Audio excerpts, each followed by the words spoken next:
Ano? I would like to say, I would like to greet to my countrymen. Hello, how are you? Okay. So, bakit na-involve ang mga teenagers sa drug addiction?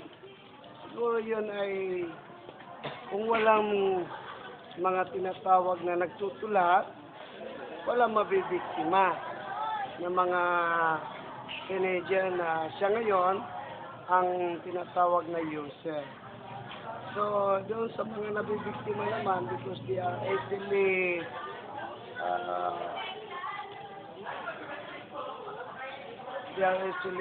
encouraged to some meaning tawag doon yung tinatawag na nahihikayat kaya nabibiktima sila sa mga ganong gawain lalo sa pagdating ng drugs, fraternity, so usually ganun nangyayari.